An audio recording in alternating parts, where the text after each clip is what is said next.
All right, I'm going to have some more of Yeah, this. yeah. Woo.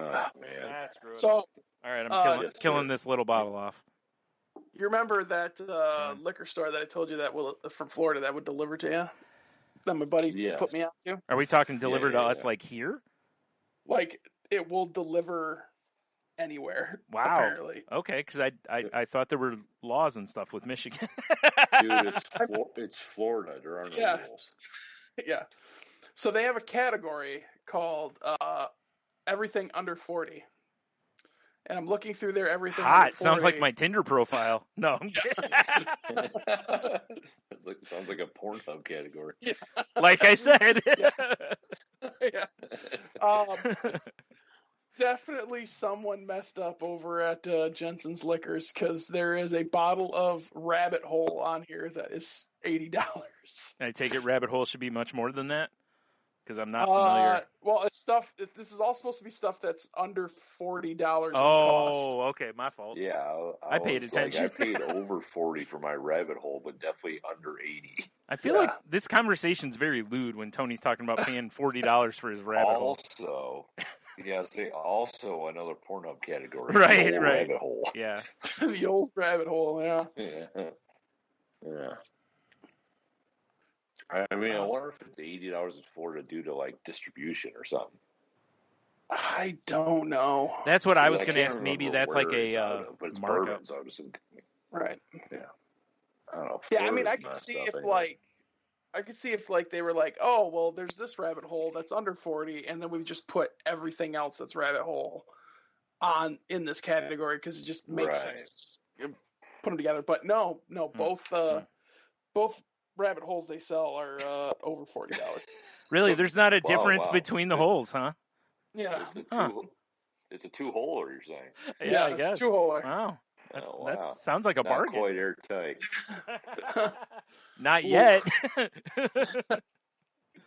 There is a Bird Dog Select that I'm interested in, because I don't know if you've experienced any of the Bird Dog whiskeys, but they're not good. Okay, I was like, not that I recall. No, I have not. So Bird Dog does a lot of flavored whiskeys. Oh, how have we not have a lot of it then? A lot of like your peach and your apples. This is why I'm familiar with the label. Okay. Yes. Yeah, it's like a rectangular bottle. Yep. Yeah. So this is looks like a nice presentable bottle. It does not have any flavoring in it. It's just like stock Kentucky bourbon whiskey. What's the distiller give it? What's the reviews? Bird Dog Select. That is a good question. Right? Inquiring minds want to know. I'm sure it's like just awful. Yeah, probably. Greatest whiskey ever. 5 stars. Yeah, dude, maybe. have you ever been in the liquor stores and seen how much of the like flavored moonshines they move? Oh, it's insane. Yeah. People love that stuff. Well, I told you about my sister, it's a remember? jar of cherries in it. Remember I told you about my sister? They've got like 70 bottles. I'm just exaggerating, but they have a ton of it at their house, just I don't get it. Yeah. One of every flavor from every maker. They just went to Tennessee not that long ago, and whenever they go to the source and buy kind of whatever they've got there. I mean, they must like it then, yeah. I guess. Which was funny because my nephew and I were at the liquor store, one of the liquor stores up here, and the guy there was like, yeah, tell your parents don't buy it there unless it's exclusive there. He's like, it's cheaper at the liquor stores. He's like, they mark up a premium for buying it at the source, which is funny. They just maybe she'll let your sister know that they could like throw infuse a bunch of cherries in a mason jar and just dump some Everclear on it and have the same thing. Yeah. Everclear. So he's onto something, right? Because like in Kentucky, that's the same thing. It's always more expensive to actually buy it from the distillery direct. Right. Because they can't compete with the liquor stores. Right. So the liquor stores are always cheaper. Right. Those jerks. No. Why we love our local liquor vendors. I'm sorry, liquor stores. I love you. Let's never fight again. So Distiller Bird Dog Select is not on there. What? Really? Yeah. Time to make an entry. Yeah. Sounds like Distiller needs to up their game. Yeah, for sure. Yep. Accents of spice and light bursts of honey is the description. That's also how we describe Tony. Is it that this is a description from the manufacturer or from a third party? This is from Jensen's Liquors. Light bursts of honey. Yeah. They even have a small batch, a 10-year. Oof. I'm kind of curious now. You're going down the rabbit hole. Yeah. No, this is Bird Dog, isn't it? But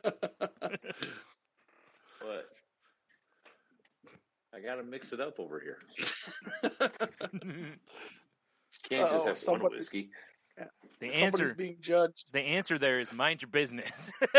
Oh yeah, that's true. Yeah, mind your business.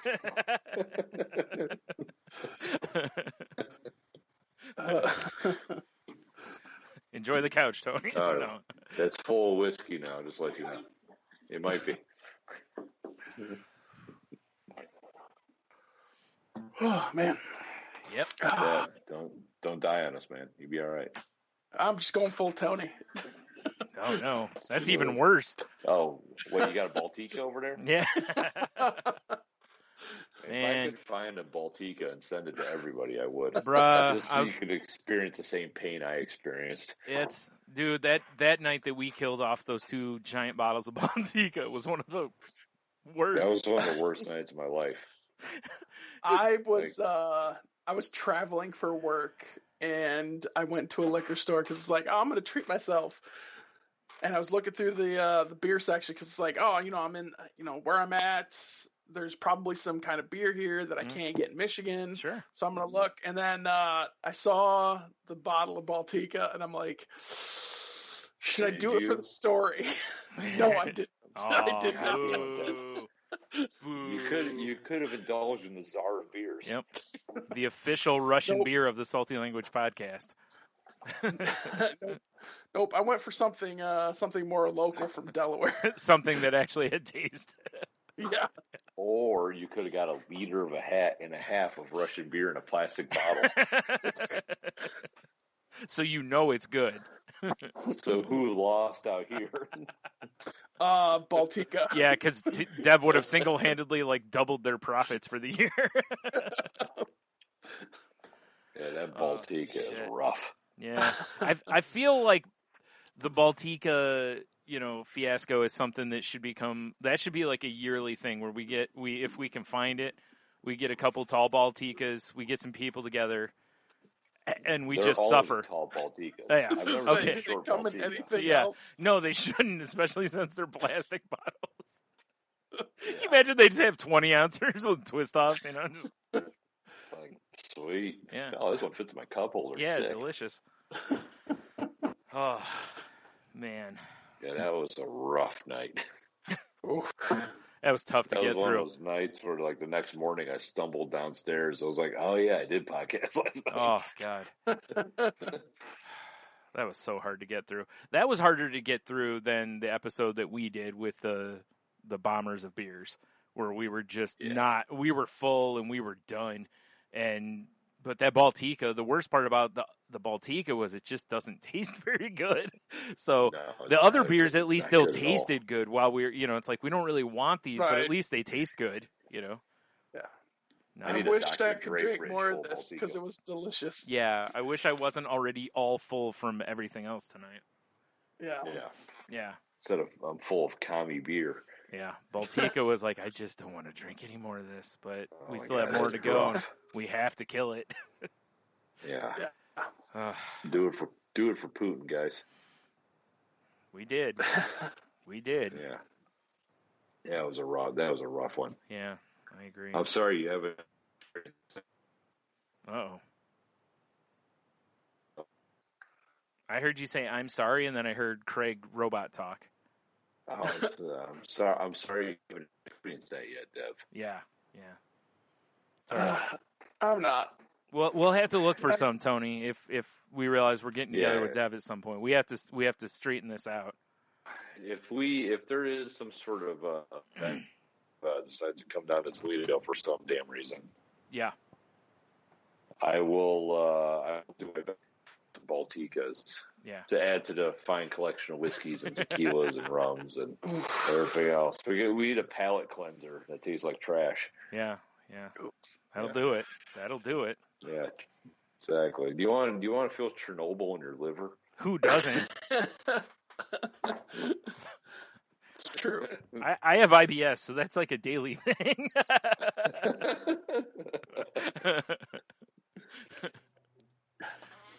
Oh man. I mean, you've seen pictures of the elephant's foot. Do you? It's going to develop inside you. Do you know where to find that now, though? Because didn't you get that at Anderson's? I did get it at Anderson's. I have no idea. We'll have to hunt for it now, probably. I have never seen it since. We'll have to go up to the liquor store and ask them if they can get in rare beers. You know. Yeah, like I'm looking for something very rare in Russia, and it comes in plastic. And if you ever do that, though, make sure you urge the guy, do not order any extra for the store.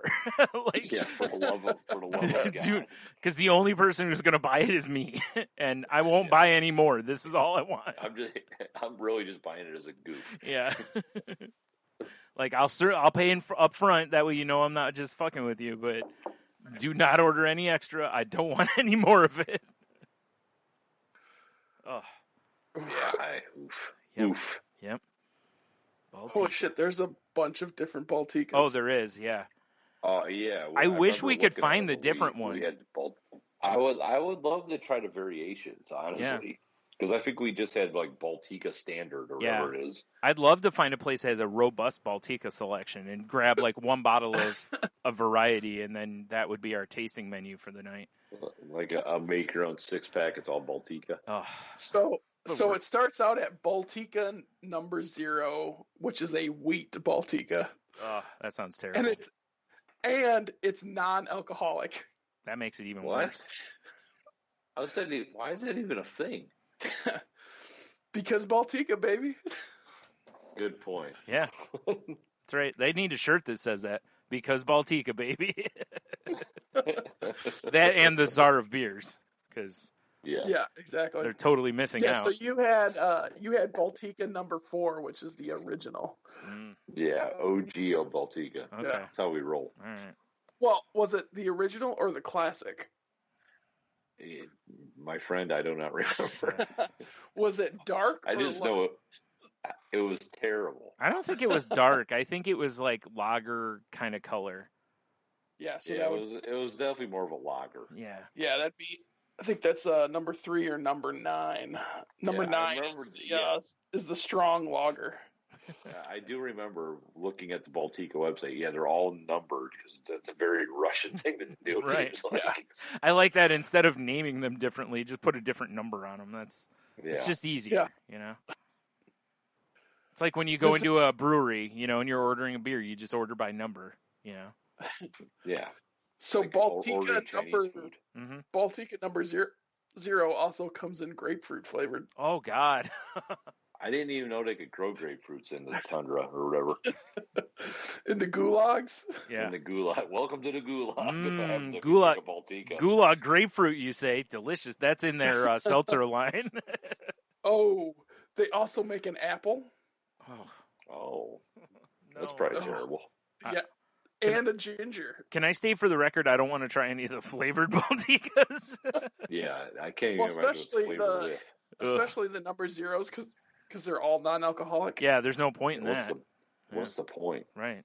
Might as well. I just really enjoy the flavor. Right. I was like, why should it be the most delicious beverage ever? I feel safe in saying it isn't. All right, fine, Beetle. You're missing out on pure Baltica. I'm okay. I don't know. I feel like I'm not going to lose any sleep over that.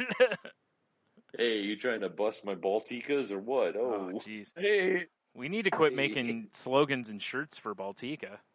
What the hell? Right. Either that or I need to start making Baltica shirts. See how long it takes them to send me a cease and desist / goons to my door to break my knees. Exactly. Some Putin thugs. Yeah. They're like, here, we bring you a special Baltica, and it's fizzing. Like, I'm going to say no. Hard pass. Hard pass.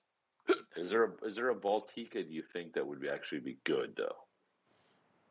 An empty one. Maybe something cold brew? Maybe? Like, I mean, because, every beer line, I always give them a chance. Like, I'm not a huge Corona fan.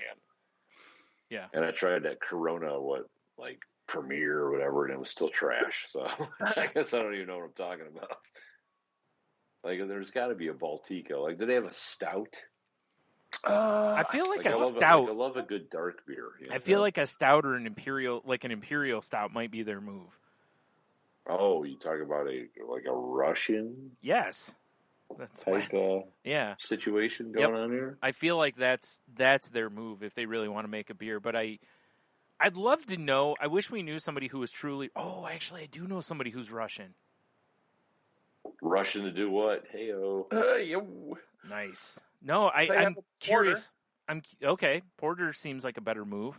Oh, smoky, delicious. Maybe. Or a Dortmunder. I'm not mad at Dortmunders. Mm-hmm. I'm not. Are you dying, Dev? No, he just has hiccups. I'm dying a slow death. Wow. How did he go? Brutal hiccups after whiskey. Oh God, not another one. Whiskey hiccups. Yeah. Oh, man. So they do have. So the Baltica breweries do have a different brand names. They have Seth and Riley's Garage Hard Lemonade Drink. What? It's a Shandy Radler from the Baltica breweries. All right. By the way, Shandy Radler sounds like a name of somebody, doesn't it? It does. It really does. Oh, here, meet my friend, Shanley Radler. Oh. One of Dale Gribble's alter egos. Yes. So what this tells you is Baltico's like Mike's Hard Lemonade. Let's Russianize it. Yep. I like it. Not the Ivan Drago of hard lemonades. No, not that good. Oh, okay. Mm-mm. I won't let you. I will not let you besmirch Ivan Drago that way. They have an English bitter called Old Bobby Ale. Old Bobby? Yep. Not gonna lie, I like that. Oh my God. Shit. Oh man. Ooh. Yeah. Baltica. We gotta get their whole lineup. Yeah, we need a flight of Balticas. For sure. I want to hashtag all the beers Baltica line. Well, that's the move, is if we can get our hands on all this, I mean, it's definitely time to dust off all the beers. Wait, hold on. Baltica Fest. That's all I'm saying. That sounds like I think that's got bad idea written all over it. Yep. Probably. Yeah. Or is it the best idea ever? We could all get those crazy cylindrical Russian hats. Ooh, I don't know. I'm with Dev on this one. All right, fine. We'll all wear Zangief onesies. All right. I mean now. Onesies? All he wore were the trunks, dude. That's what I'm talking about. All right. God, now I got to shave my chest hair too. No, you don't. You just got shaving that crazy arrow. Well, pad. I just said shave my chest hair, and then you said no, I don't. Yeah, fair enough. Fine. The things I do for this group. Yep, it's Russian hats or it's some Zangief ball huggers. Oddly enough, that's exactly what they're called too, Zangief ball huggers. All right, so I just was looking. So I did a quick search. Yeah, go ahead, Dev. Because we might have done the same. I did a quick search for it's on beer menus. That's right where I'm at too. Yep. Yep. The closest Balticas that I could find near me are 367 miles away. All right, road trip. Well, what we need to do is find somebody who is near someone or near some, a place that sells Baltica, maybe. Yeah, now, I know because I've looked at our demographics. We have some Russian listeners. I don't know who they are. They've never interacted. Yeah. But Boris, I assume, we need some Balticas in our lives. Right. That's all we need. Or Yuri, maybe. Yeah, Yuri. Yuri. Maybe a Natasha. Right, a Sergey. Yeah. I'm not looking for a mail order wife, but Natasha. Well, slow down. Slow down. Whoa. Yeah. Listen. I said I wasn't. Oh, okay. That's fair. Again, I think I don't know that I would rule that out right away. I mean, right. Maybe see what's out there first, Little borscht. Yeah. So apparently, number 0 is not their only non-alcoholic, because they do make Baltica number 7 as a non-alcoholic. I'm looking at their full lineup now. I mean, there's 10 pages on their website of Balticas. Oh my God. There's 105 results on their website. Oh my goodness. I mean, I'm still a firm believer. I feel like I need some Baltica like merch. I do too. Yeah. Yeah.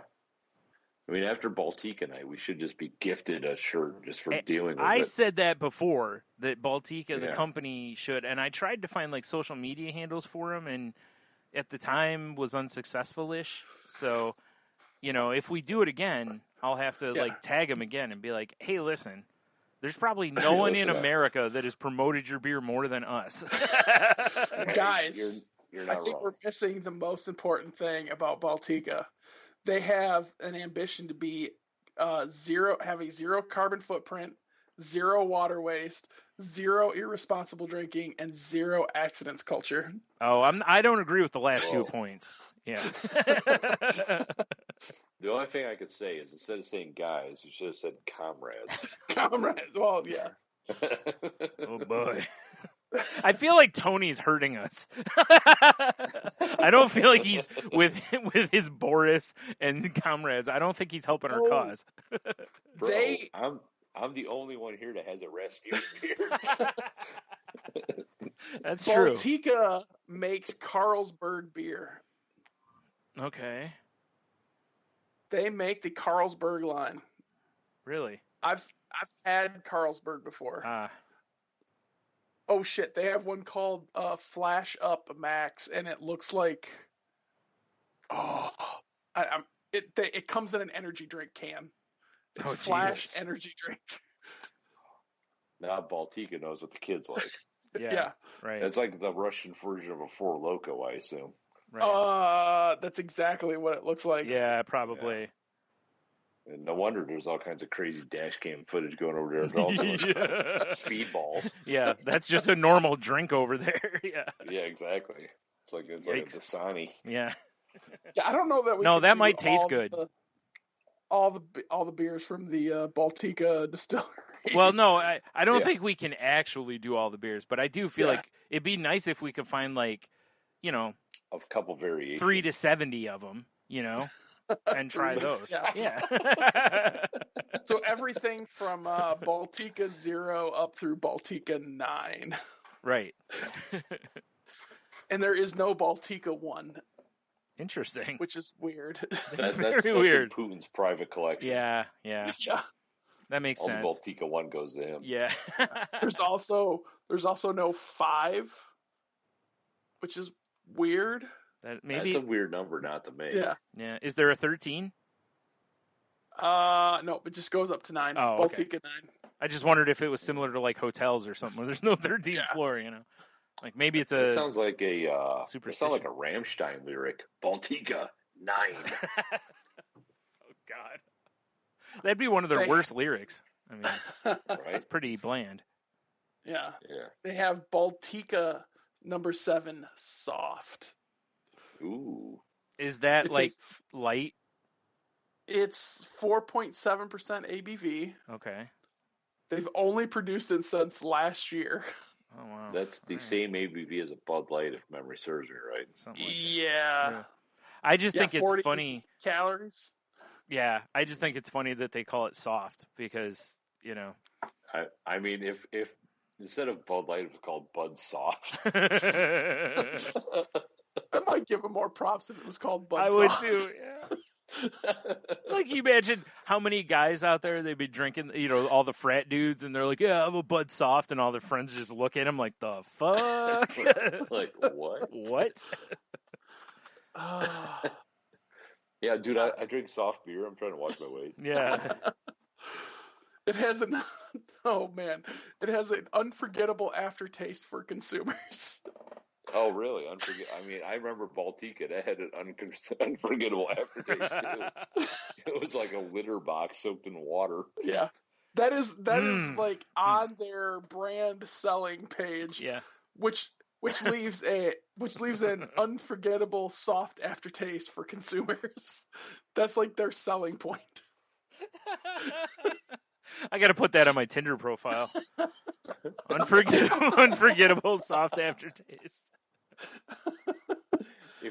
Brian, if you do this, we need visible proof. Brian, I think you're onto something here. I think you need to go to the Baltica website and pull one-liners from your marketing campaign. Just start stealing. Oh my god! Just set up a Tinder based on their marketing campaign. And just change your name to like Stewart number 7. Yeah. Right. Oh fuck! Ooh. Stewart number 7. Never soft. Dying here. Soft, yeah. No, never soft. Oh, right. I elite hops and special yeast. Well, I don't know if I want to be advertising my yeast on there. That seems like a bad move, but I don't know. Maybe somebody might be into that. That would be. I kind of want to do this now. Like, just put a beer description up as my. Just see if you get any responses to it. So Baltica number 8, one of their selling points is brewed with added high quality ingredients and having a racy flavor. These varieties are meant for unhurried drinking in sedate, relaxing surroundings. Now, that sounds like a good time. Yeah. Yeah. Unhurried drinking in a relaxed environment. Oh yeah. Relaxed, sedate environments. Dude, I feel like that's not something I want to put on a dating profile. Like, hey, you like Bill Cosby? Yeah, exactly. Yeah, I feel like that's the only way it's going to work is if I change my picture to that. So, yeah. You like Jello pudding pops? What? And who doesn't? Yeah. Who doesn't? You're right. Ooh, Lordy. Snack packs. Oh man. Oh, their descriptions could be the best thing ever. Those are pretty good. Yeah. Baltica 9 Cherry is perfect for hearty and rich, flavorful meals, customary for cold season. It will complement nourishing fried dishes, meat and spicy sauce, or fat northern fish. I mean, that sounds like me. What goes better with fat northern fish than me? Oh. You said Baltica number 9 Cherry? Yep. Yes. Oh my god. I'm not going to lie. It goes deep. I'm not going to lie. I would try that. I mean, we need some fat for the fish, Untapped checked in for sure. I mean, man. Oh yeah, just to put up numbers, son. Oh jeez, oh my god. Somebody out there's got to help us out and find us some Baltica, man. I definitely think we're onto something here. Let's do the Tinder profile with exclusively with Baltica marketing. Baltica marketing. Yeah. You're customary for cold season. I mean, I stay hot. I'm great for cold season. Yeah. I think we do this. This is great. This I am good built stuff. for that for sure. Oh my god! Wow. I would love to meet the Baltica marketing team that comes up with all this. Oh, they're geniuses, is what they are. Yeah, they are. They are. They really are. I mean, sure, they probably are sitting with guns to their head, but that's whatever, dude. Yeah, Kalashnikovs, they'll be all right. That's called inspiration. Yeah. Exactly. Some nice bitterness and perfectly quenches the thirst. Come on. I mean, it sounds like a Tinder profile headline there. Brian, that sounds like a you. You're a little bitter sometimes and you quench the thirst. Yeah, that's true. That's true. I definitely think we're onto something here. Yeah, I mean, their descriptions are probably better than any beer descriptions I've ever heard in my life. Right. Yeah, I think so. I think so too. Yeah. It's such a shame that the one beer, at least, that we've had of theirs is the hottest of garbage. Yeah, it's fucking terrible. It's like you look at beer descriptions here, and it's like they tell you about, like, oh, it's got, mosaic hops and citrusy tangerine grapefruit. Like, who cares? It's never anything about fat fish and quenching thirst. That's right. Yeah. Like, I want to feel like it's a dating profile. Don't make it sound like I ain't going out with weird hops and all that. I'm like, whatever. Who cares? You tell me you're great. Like obese tuna. Who doesn't? Which is my rap name? Yeah, obese tuna. Yeah.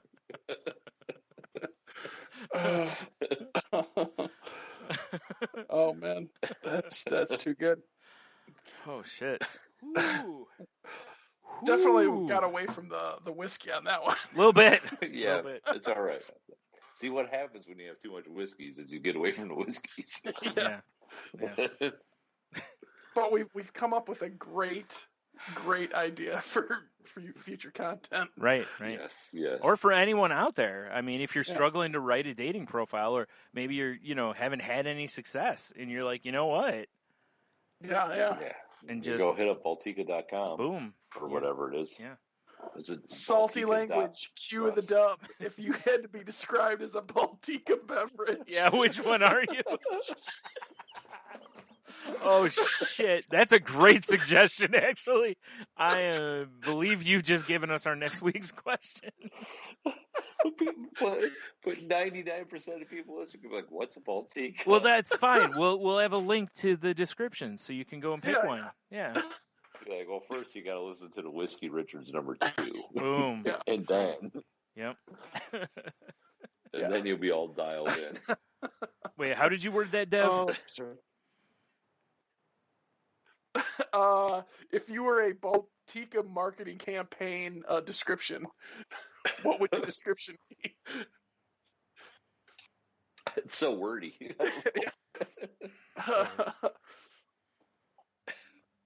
I definitely think I'm a Baltica 2 Pale Ale. Some nice bitterness and perfectly quenches the thirst.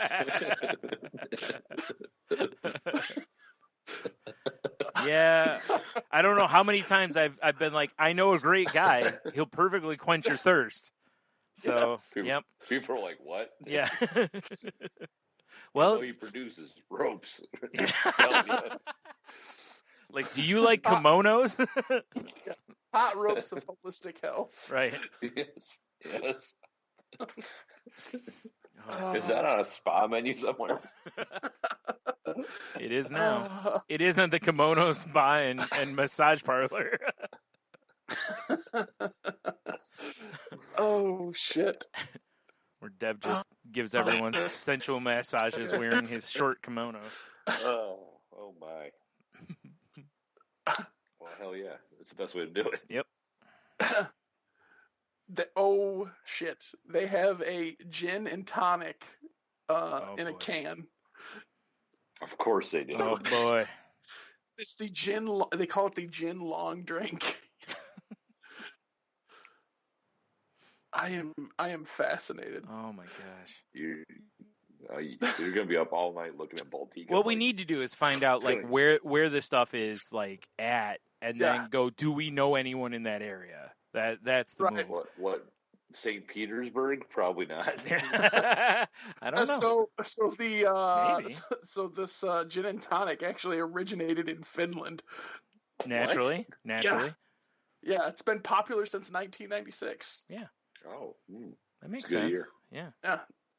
I'm fascinated. Oh my god. I mean, I'm starting to think that Baltica is basically like the Anheuser-Busch of Russia. It might be. You mean Anheuser-Borscht? Huh? I was thinking more like InBev, but you know. You mean in Borscht? Nah, boo. Boo. Since T's not around anymore, I'll add for him. I missed the T hit. In honor of T, I got to throw a hiss in there. Oh man. Classic. Oh, Captain, my Captain. Ooh. Oh, Captain, my Damn Captain. right. Oh, we drinking more? Oh, man. All right, Dev's fine. pouring another one. I guess I got to pour another one now. Wow. Just a little bit. All right, Dev. Dev, it's your choice here. Do I have more of the beer barrel bourbon, or do I get into another sample bottle? Ooh. Sample bottle. All right. Let's see what we got. I'm curious. All right, here we go. Tony, pick one through 3. This isn't hard, dude. Okay. 6. All right. This is Green Door Barrier Ridge Bourbon. Barrier Ridge? That's what it say. Are you looking it up, Dev? Oh, yeah. Okay, thank you. So do I go rabbit hole bourbon, or I go to mystery bottle that I don't know what it is because I can't see it? Mystery bottle for sure. Oh, yeah, mystery bottle. In honor of tea, mystery bourbon. Yeah. I don't know what it is. It's behind a plant. Yeah. Wow, there's like hardly anything on Distiller for Barrier Ridge Bourbon. Really? What did I call that? Green Door Mystery. No one has checked it in. There's no taste. Really? This is going to be hot off the presses. Oh boy, I'm the worst one to be. The mystery bottle was Uncle Nearest. Ooh, that's good stuff. That's kind of funny, given that it was not that close to you. That's true. Oh, this is also apparently the guy that taught Jack Daniel how to make whiskey. Yeah, Jim Beam. Whatever. It's not whatever. They're different people. It's some black dude that taught some white dude how to make whiskey. Oh, jeez, dude. Careful. Careful. We're going to get banned from Twitter now. It's true story. Finally. True story. Because, America. Yep. Yeah, true. Just go to Parlor, guy. Nope. Nope, not going to happen. Google's already delisted them, so see if Apple does. Yeah, wow, you're right. 24 hours? Yeah, you're right, Dev. I just typed in Green Door in Barrier Ridge, and nothing comes up. Yeah. That's wild. Oh, actually, here we go. The picture actually says green and then says Barrier Ridge Bourbon. Okay. So Green Door's the distiller, I assume? Yes. Wow, you're right. There is nothing on this, is there? Huh. What the hell? Time to make something happen, Brian. Yeah. Do it. Nice. I'm gonna put in one of Dev's reviews from earlier. Like, I drink this. Yeah. Quenches the thirst. Quenches the thirst. A little bitter, yeah. All right, so this is the straight drink. So we'll see how this treats me. Oh, that's an interesting. Like, the smell of it is like, I'm so bad at this, but it's like, there's like a normal, like, oh yeah, that's whiskey kind of Ness smell. But then there's a little kind of char, like, that kind of catches, like almost like if you were around like a campfire, at first you don't quite get the char of it, and then it gets you.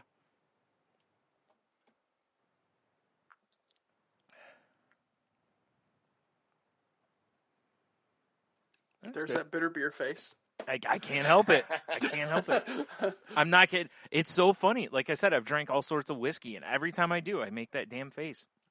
Even when I try not to, I make the face. Like, I'll sit here and I'll, like, clench my teeth to try to hold my face, and no. I was more of a fan of the, like... Yeah. Yeah.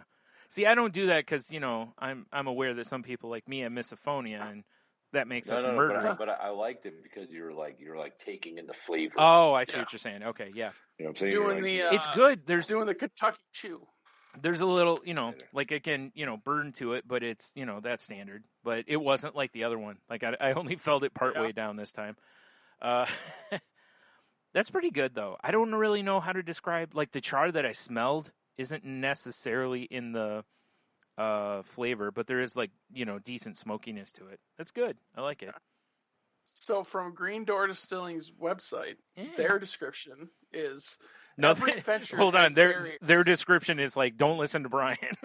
Yeah, every adventure has barriers, some big, some small. This product is a reflection of those barriers. Geez, it's a small batch, adventurous bourbon that is surprisingly approachable. The best way to overcome a barrier is to face it head on and start climbing. Cheers. Did they just go to that the art school mission statement website and print one out? That's what that feels like.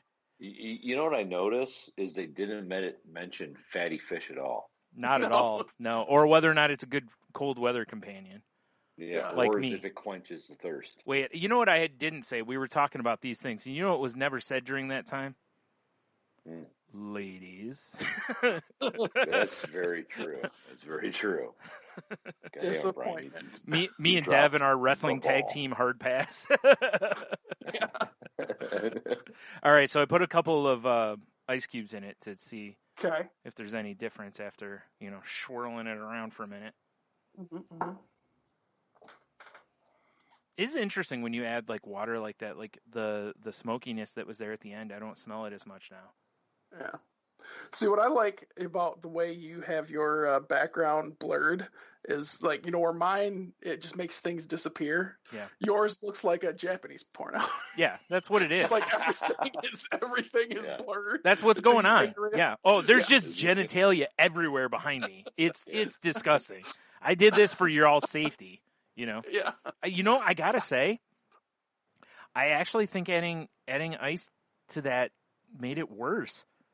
Like, I think, like, the flavor kind of changed. Quick, drink it fast, get it out of there. I think the flavor changed in not a good way.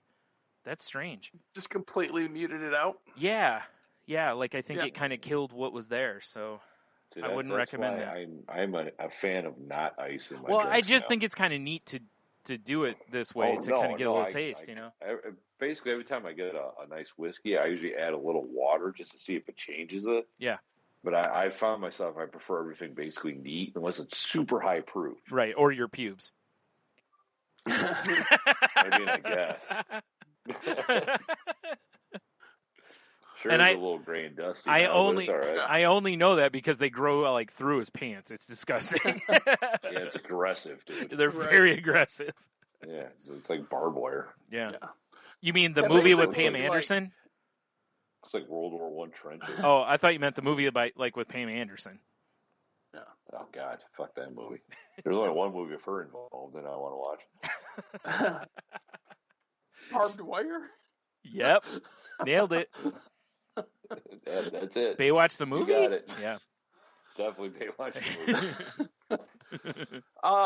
Yeah, I mean, basically anything like below 80 proof is not going to be that great or interesting. Mm.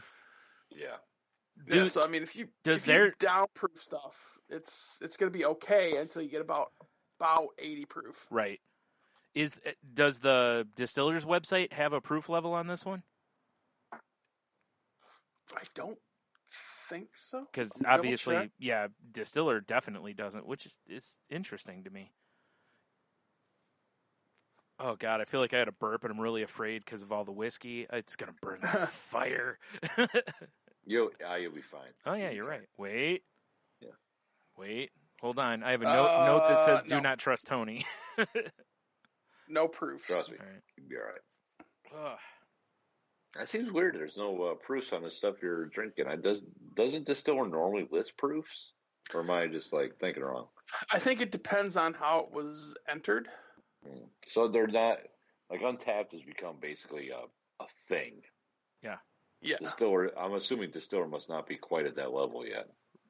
I think because distiller covers so much. Yeah. Because it's not just whiskeys and bourbons. Like you can do gin, vodka, tequila. Mm-hmm. I think they've kind of made that choice of where is the balance in what we cover. Mm-hmm. Well, like the way I'm seeing it, right now I had my Infinity Bound. I've had 3 different whiskeys. If I was doing Untapped, I would be checking in all these beers because I'm a maniac. With distiller, I'm just kind of like, I don't know if I feel as attached to it yet. Yeah. Fair enough. What I'm saying? Yeah. Maybe if they had like fun badges, I don't know. Well, there's definitely something to be said for that, because I took a picture of every fucking beer pretty much I drank because I was trying to get those badges for sure. Yeah. Whereas I haven't so much wanted to do that with whiskeys, and I think some of the whiskey's catching me. Yeah, I feel like with Untapped, if you check in like 20 beers in a night, people are going to be like, oh, you must be doing like a taster party. Or you're an alcoholic, yeah. Yeah. But if you go on Distiller and you check in 20 different alcohols, people are going to be like, that dude has a problem. like, is he dead? Well, right. in fact, there were a few times where we were at like Beer Fest and we were going through and like checking in all the beers, because we would mark like the card, and then afterward we would, like the first couple years we were doing, we'd go in and just put everything. Like 9 o'clock in the morning. Yeah, right. Yeah, we're up for breakfast and we're just 63 beers. Yeah. Or what was it? Jeannie the one time checked in. What was it? It was like 75 or something like that. Yeah, something crazy. Yeah, and like I know she got messages and I've gotten messages to where it was like, "Are you okay?" Well, what I've been like, yo, I didn't just drink all of these. I did that yesterday. Right. Well, I've been introducing some of my coworkers to it because they see me like checking in beers because I usually do it on Facebook. Sure. They're like, "What's this app you're doing?" I introduce them to it, and they're like, "Well, how many check-ins do you have?" And I show them. They're like, "Dude, you got a problem." It's like, no, I do you know what's funny? Doing this a long time. What's funny is if I showed them my profile, they would probably be like, "Dude, you have a problem." And then if you showed them yours afterward, because mine, there's a ton I never checked in because for a long time I didn't bother because I wasn't on Untapped. And then also when we get to the Beer Fest, generally once I hit a certain point, I was a little drink, so I didn't so much enter beers anymore. Yeah. I mean, what size ABV beer you have? Yeah. Right. Yeah, and I'll only do like check-ins if it's the first time I've had the beverage. Yeah. Unless I'll go and check and be like, oh, you know what? I think I like this a little bit more now. That's about the only time that I'll I've done that too, where I know something where I've changed. Checking everything. Yeah, I'm similar to Tony in that I generally will check in. If I check in all day IPA, it's like it's the 400th time you've had this beer. Like no shit or whatever. I'm aware. It's delicious. So, is Distiller an app or is it just the website?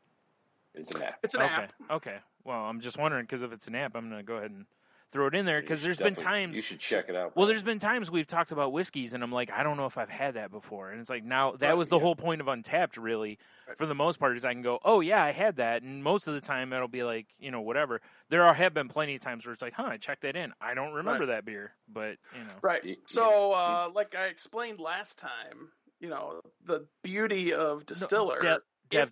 Nobody listened last time because I wasn't on the show. The beauty of Distiller is like at least on most of the stuff that they have on there. This green door, there's absolutely nothing, but a lot of the stuff has like flavor profile charts. Yeah. So like if you really like the beer barrel bourbon, there should be like a kind of a flavor profile chart for that specific whiskey that you should be able to go like, oh, I'm in the store, I'm looking at this. Is this something I'm going to like? Oh, cool. Well, I really like this. So this is the flavor profile that this specific whiskey has. Yeah, it kind of is pretty close. That's probably something I'm going to like. Right. That makes sense. That's a very nice tool for sure. Yeah. Yeah. To try to help you. That's the one thing I kind of wish Untapped would do was when you check in a beer, it's like, hey, if you like this beer, here's a couple others that kind of like it. Yeah. And the thing is, I think that'd be cool. And it shouldn't be hard for them to do that because they have, when you check it in, there's all those descriptors, hoppy. I think the only thing that's weird about them is like, there's so many beers out there and so many beers you can't get everywhere. That's a shitty excuse. Right. You know what I'm saying? Yeah, true. But even still, I think it would really take them taking their. Well, it's like, oh, here's the taste profiles that most people associate with this. Like, is it bitter? Is it, juicy? Is it this? Is it that? Is it dank? And then juicy like my sweatpants. Yeah. Well, yeah. Or dank like mine. And then does it update like, okay, most people said this, there's not a lot of check-ins of this. Where distiller, it's like here's these categories that people universally associate with this type of alcohol. Yeah. And then they just plot that against against what people are checking in. Right. And it's not nearly as subjective. I mean, it is subjective to a certain extent, but it's like, this scotch is super peat forward, or this one isn't super peat forward. Like, that's easy to distinguish. That's true. Where it's like, this has got a certain like kind of funkiness. Well, maybe to some people that funkiness isn't there in a New England IPA. Yeah. It's much like describing you or I, Dev. To some people, there's a funkiness, but to others, it's not there. Yeah. Because they're jerks. Just hard pass. Yeah. Hard pass all around. Hey, girl, this is my boy Stu. Hard pass. How about my boy Big Dev? Yep. Hard pass. Run away. Yeah, I'm a terrible matchmaker. I'm sorry. It's only because you're aggressive. That's all it is. I mean, although I gotta say, good. I'll say once I get 83 beers in me, I get aggressive. 83? You mean 8 or 3? Now I gotta say though, like, no matter what, as far as that part goes, but what you have been amazing at is getting me free beer. Because I don't know how many of my birthdays or whatever you've been like, it's my boy Stu's birthday, blah, blah, blah. And they're like, oh, here's a free beer. To where I wouldn't have said shit about it. So you've definitely got me free beers plenty of times. I got you, bro. You know that. Yeah. Unfortunately, bartenders and ladies on the other side of the counter don't seem to line up, the same. Yeah. I can only work so much magic. I know. It's all right. I appreciate what you can do, though. That's all right. If somebody didn't go hard pass and be like, there is something wrong with you. Please leave me alone. Right. Yeah. I am clearly a hard pass. Yeah. Every time was it Boardwalk Shirts, I think it is. They have a shirt that says hard pass on it. And every time I see it, I'm like, I need to order that shirt. I so need that shirt. And, I just got them stimulus monies, so I might have to get that shirt. You got that, Stimmy? Yep. It's either that or it smells like stew. That's a whole different. That is a shirt that could go really south really quick. Yeah. Yeah. I would text you the shirts, Dev, but my phone is my current. I think it's on. I think it's on chipchipperson.com if I'm not mistaken. Yeah. Yes. Yeah, and the sad part is like it's funny, but it's a diarrhea reference. So yeah, it's basically a shart reference. Yeah, so it's. I mean, I'd like to think. I mean, I have low self-esteem, but I put myself a little bit above sharting. You put yourself above liquid poo? A little bit, not much, depending on the day, but most of the time, yeah. No, that's a good thing, Brian. Yeah.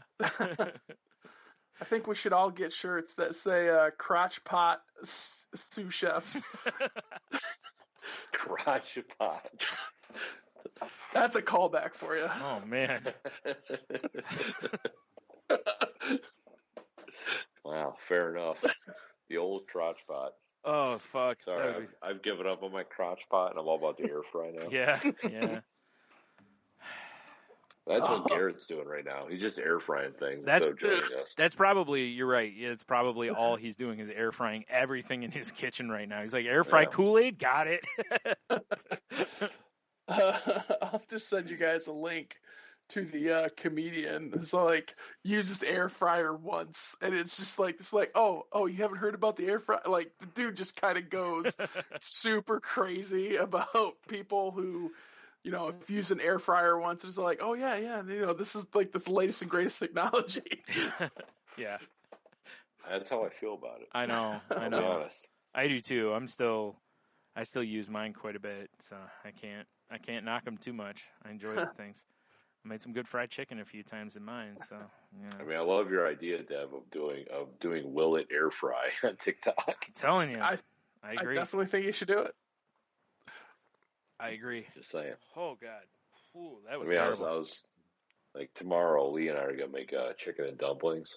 In the air fryer? And I was, well, that's what she thought. I try to sell her on the air fryer. We just talked about this on Salty Language proper. There's only two things you use in the kitchen: waffle iron and air fryer. Air fryer, yeah. That's it. That's everything. I'm not sure how air fried soup is going to work. Fucking figure it out. Here's what you do. Listen, you freeze it. You cut it into a block. You roll it in some flour. Air fry that sumbitch. Are you talking about deep fried soup loaf? Yeah, that's how they do the deep fried like Coke and beer and shit at the fairs. They freeze it, then they roll it in flour, throw it in the deep fryer. Dude, soup loaf. It's not as sensual as meatloaf, that's for sure. No, definitely not. Listen, I'm trying to help you out here. Anything for love, but I won't do that. You said there's only two things to use in the kitchen. I gave you an answer of how to keep that going. It's true. Because I don't think it's going to work as well in the waffle iron. Because it's going to, when it thaws, it's just going to be a mess. Dude, you can't waffle iron soup. I mean, frozen enough soup. Starch. Yeah, added to it, maybe. Yeah. I think the air fryer is the better way to go, and I still think you're going to have a mess. Maybe some nice arrowroot or xanthan gum. We could figure this out. Delicious. A little cornstarch. Mm-hmm. Yeah. Mm-hmm. Yeah, you just got to thicken it up. Maybe. Yeah, you got to thicken it up enough to where, like I said, it'll put some hold. okra in there. Yes. Yeah. Dude, okra is delicious anyway. Figure out how to make borscht waffles. Little borscht waffles and Baltica breakfast. Okay, yes. So hold on. So you have to have the breakfast of czars. You can't have a space between borscht and waffle. It's got to be one word. It's borscht waffle. Like that's the whole word now. Agreed. Yeah. Yes. Yeah. And then we'll have to start setting up tents with borscht waffles at festivals. I mean, that sounds terrible, but also awesome. I don't know if you do it right. It might be delicious. I don't even know what's in a borscht besides poverty. Beets. I know beets are in there. Right. So that's what you need me for. Like Beats by Dre? Yeah. Yes. I supply all the beats. Nice. DJ Stu. Fuck. Oh my god. Borscht waffle. Borscht waffle. Are you? Was terrible. Breakfast. Was the plan to name these episodes like we name Salty Languages or whatever? Because Borscht waffle is a great name. It's right there. Yeah. I don't even know. There's no format still. You know that. I definitely think we need to open a food truck that's just like soup waffle. I don't even know how to spell. And people will be like, "What? What soup waffle? What is this?" To be like, I mean, we make waffles out of soup. I'll be honest. You never had a chicken noodle waffle? Duh. Oh, dude. I bet you could. That'd probably be awesome. I bet that would be so good. Be awesome. I bet you could do that. You just have to thicken it up enough to where you can make like batter out of the stuff. Oh, that'd probably be really good. Because that'd be like chicken and waffles in one. You never had Italian wedding waffle? Minestrone waffle, my favorite. Yeah. I mean, gnocchi waffle would just be tomato soup. Yeah. Tomato soup waffles with cheese in the middle, so it's a grilled cheese and tomato soup all in one. Oh, I see. I'd pour like a cheese sauce over the top. Okay, that works fine. I'm not arguing with you on that. I ain't gonna fight you on that one. I'm okay with that. Dip it right in a cheese sauce for sure. All right. I think we have a winner. I'm not gonna lie. If I walked up to a food truck and it said soup waffle, and I would be like, "What the fuck is going on here?" And as soon as they were like, "We make waffles from soups," I'd be like, "All right, I'm in." Like, you son of a bitch, I'm in. Yeah. Exactly. Yeah. Like, y'all got minestrone? Yes. Yeah. We have all the soups. Y'all got lobster bisque? Yes. All the soups. You got a nice New England clam chowder? Fuck you. Get out of here. That's not a soup. You betcha, buddy. Yeah. All of our soups, clams in a waffle iron. All of our soups are lovingly prepared in crotch pots. And then waffled. Yes. And then waffled. Shit. Yeah, it's funny because today we ate breakfast at a place that's like Sam and Charlie's Waffle Hut. It's been in Toledo forever. That's a terrible name. Yeah. Yeah, it's just there. It's no soup waffle. Breakfast. It was soup waffle, way better. Yeah. But they had a sign in their window that just said waffleize it. Well, I mean, they're not wrong. Not terrible. Now that sounds like a challenge, is what that sounds like. It does. Waffleize it. Yeah. Yeah, that sounds like a challenge. Starving all of a sudden. Jesus. Yeah. I'm now interested, like, how can I turn a soup into a waffle? I don't know if that's a thing. It's got to be a thick-ass soup. I think you could do this. I'm telling you, I think you could do this. You just got to thicken it up enough, and you're going to have to freeze it a little bit, and then roll it in. You're probably going to have to roll it or dunk it in something that's going to like solidify around it, like waffle batter. Like waffle batter, yeah. So that it holds together, and then kaboom, delicious. I mean, I'm just saying, if anyone orders a cream of mushroom waffle, they should put it on a list. Dude, I don't know, man. A cream of mushroom waffle, depending on what you top, delicious. Well, and I feel like anything that has some kind of dairy product in it is probably going to waffle better. Yeah. Boom. I mean, hold on. I just typed in soup waffles on Google. The very first thing that came up here, waffled French onion soup.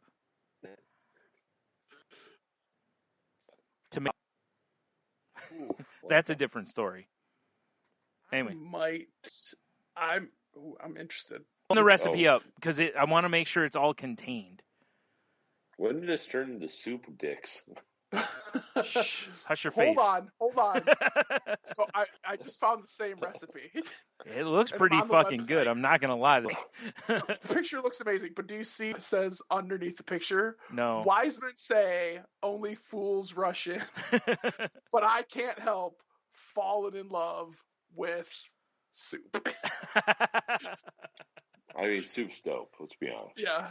All right, so I'm not a big fan of the fact that they use, Pillsbury Crescent recipe. I'd prefer that you do something yourself. But anyway, think about the danger of popping that can, though. Oh my God, those look so good, though. They do. I feel like I'm missing out on a whole world. You are, Tony. Right, you are missing out. This looks so good. There's some nice melted provolone on top of these waffles. Gruyere. Is it? I think it said. Yeah, I think it said. Man. I might have to make these. These look really good. I might have to make crescent rolls from scratch, but oh man, these look good.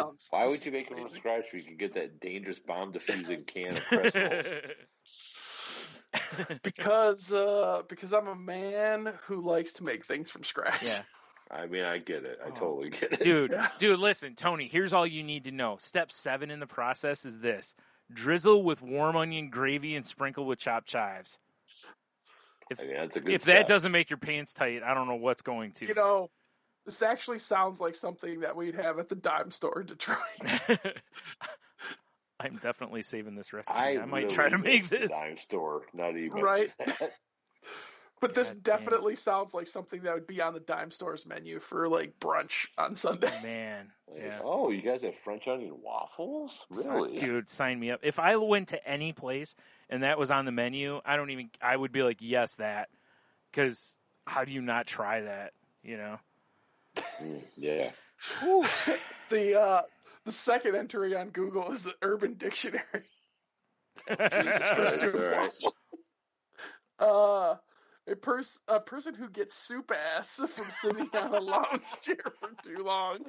When he gets up, his ass looks like a waffle with soup all up on it because it seeped through his boxers. I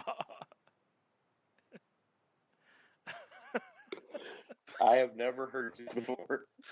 It occurs on hot summer days when the friction between one's buttocks feels as though it's creating a runny soup. Well, thanks for completely killing my appetite, Dev. Like, yo, dog, it's so hot out. I got some minestrone going on. Oh. I mean, Urban Dictionary. We've talked about having, swamp ass, soupy ass, that kind of stuff before. But wow. Yeah. Wow. Like, man, I don't know if I got white proper. I got stars going. What? Why do you have stars? Oh shit. Oh, now I'm picturing that things I don't want to picture, like that your beehole is like one of those Play-Doh things that makes the star shapes. You mean a fun factory?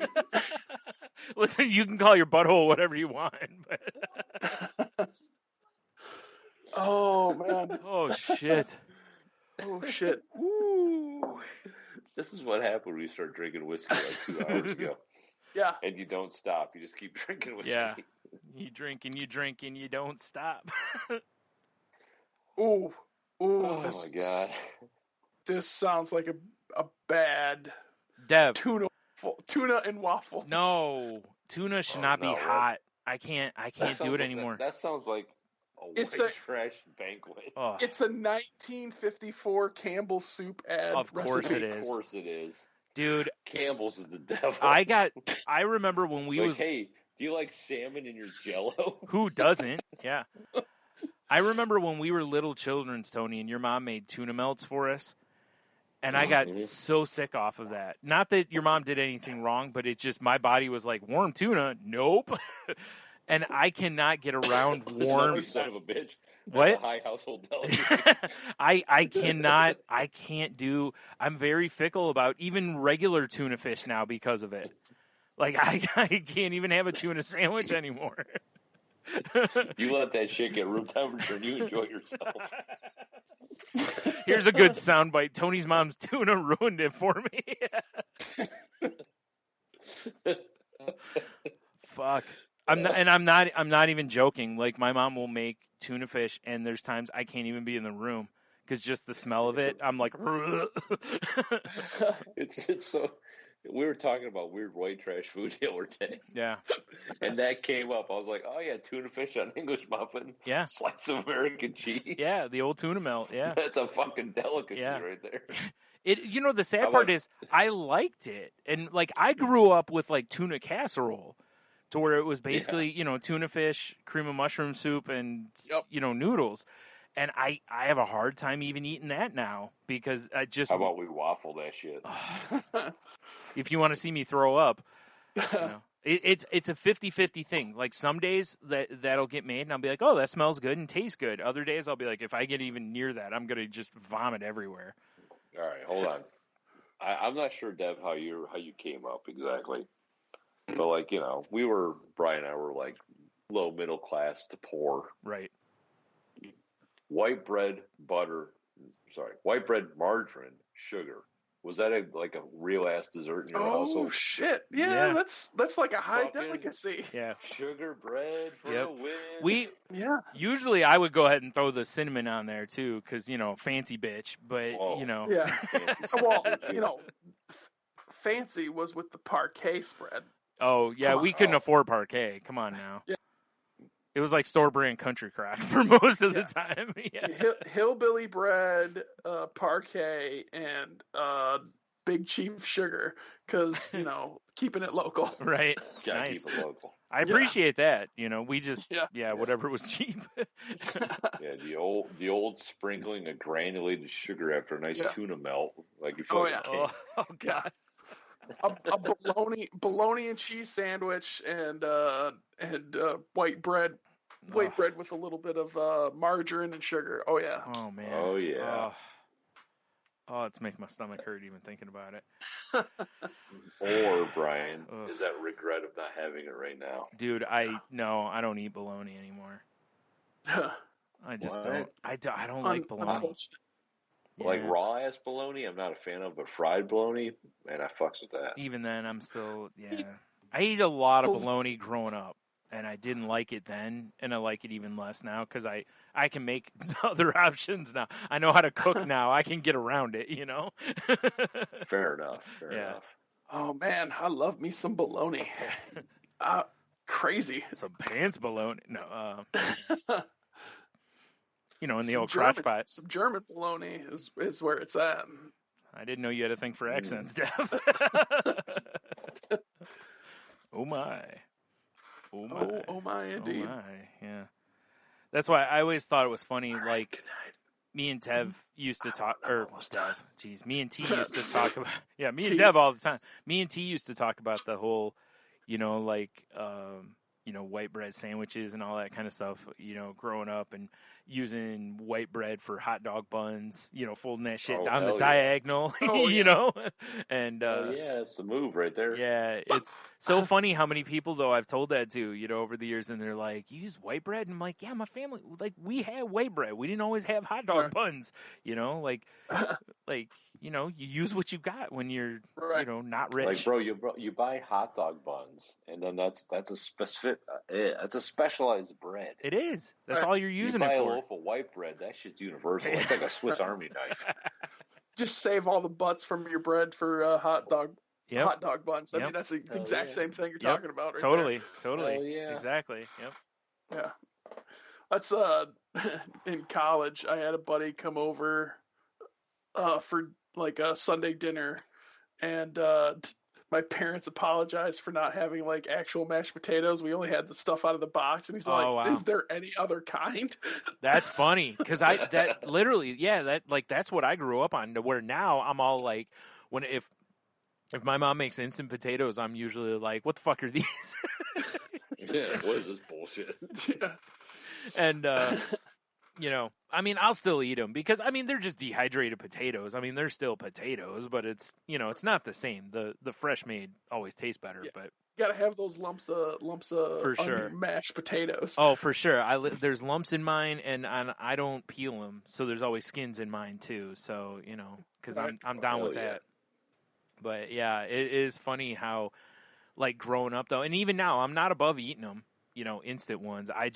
You can tell they're not like fresh, like real if you go to potatoes. Well, if you go to a restaurant, even you can be like, "Yo, these aren't the real deal. Like these are out of a box or something. Like these aren't like fresh made mashed potatoes." Because what do you do? Right. Yeah. So yeah, it is funny though. Like growing up like that, there is still a. Is there any of those kind of foods that you're still like? Hells yeah, like, like you prefer, like some people grow up and they don't want like fancy mac and cheese. They still want Kraft, like, because that's the nostalgia move. Right. Well, but Kraft mac and cheese now, they've changed the recipe enough that it's far enough away that you're like, true. Hard pass. I'm with you on that. What was funny is when I was a kid, like we usually had that, and the treat was the Velveeta shells and cheese, because that was balling. Right. You're talking about liquid gold. So now, go get. Yep. So now that's like the bottom line for me is it's like, that's the nostalgia move is I want that, which is funny because I've had way better mac and cheese for sure, but still, if somebody if I walk out in the kitchen and mom's is making the Kraft mac and cheese or the Velveeta, I ain't mad at it. I'm like, all right. Really, Ember? Now, you know what I fucks with still. Yeah, no. All right, for those who can't see, the cat at Tony's house, Ember, is just dominating the camera. Right now. Straight up assaulting the phone. Well, because Leah went to bed, so it's just me awake now. Oh, right, right. There's pussy all up in front of the camera. Oh, for sure, it's hot. Classic Tony. No, I still fucks with corned beef hash out of a can. Oh, looks like dog food, but Oh yeah. You know what? Yep. On that same tip, was it a week or two ago? We had shit on a shingle. Oh, I have an SOS. Where you just buy like that fucking packaged, air quote beef. Yeah, exactly. And make that gravy to go with it. It's like cow hoof. Yeah. Like thinly sliced cow hoof. Dude, I'm not gonna lie though, I haven't had that in years, and I'm like, I ate so much of it. It tasted so good, and I'm like, I know this is this is just garbage, but it just tasted amazing. Dude, that is trash people food, but I love it. Yeah, that's exactly the kind of stuff I was talking about. Stuff you grew up on that was like, it's like all you need is like packaged beef from, was it like Carl Buddig or whatever it's called? This like 50 cents a package or whatever for the beef. They give it to you. You need some flour and butter basically, and that's it. That's the whole meal. And they need some toast. Dry as toast. Yep. Yeah, my go-to is you take a plate and you take your instant oats and you spread it out into like a nice thin layer. Then you like it's risotto. Like butter, butter the shit out of it, and then sprinkle. By butter, do you mean margarine? Margarine or actual butter. He means on... butter now. Yeah, growing up, probably margarine, right? Yeah, yeah, fair enough. Take that and then just sprinkle white sugar all over the top of it. Dude. It's like it's so good. Right? It's like poor man's streusel. Yeah, it's so I love good. it. I love it so much. Yeah. I like that shit though, because that means that, you ain't bougie enough that you can't still have, you haven't, like, you aren't shitting on your roots, Yeah. Well, I mean, the oatmeal is bougie now. It's got like turmeric and honey. Yeah, you're right. True. Fair enough. Yeah. Oh, we have bee pollen. Well, it's funny. Like here. when we were gonna have chip beef on toast, if you will, or shit on a shingle, however you want to refer to it. I wasn't like, yo, I gotta go get some like nice shaved steak. It was hell no. It's like, I need that Carl Buddig in them 50-cent packs. I did this stuff that was dehydrated 2 years ago. Yep. I'm gonna go to Crust. I'm gonna get a nice loaf, and I'm gonna make some toad in a hole with some free range eggs. Right. Nope. Yeah, exactly. Nope. These are 99-cent white large eggs. Yep. Yeah. In the middle of some shit ass bread. Some store bread. Yep, for sure. Yeah. For sure. Yeah, I mean, the oatmeal, the plate oatmeal, and peanut butter and jelly sandwiches on hillbilly bread. Like, I still do that too. Yeah. I'll tell you. You know what's funny? I've been eating when I was a little kid. My sister and brother-in-law used to buy bagels, and they would make like ham and cheese on bagels, right? Mm. And back then they used to use like cinnamon raisin bagels or whatever, or plain, whichever we had. Wait, cinnamon raisin with a ham and cheese?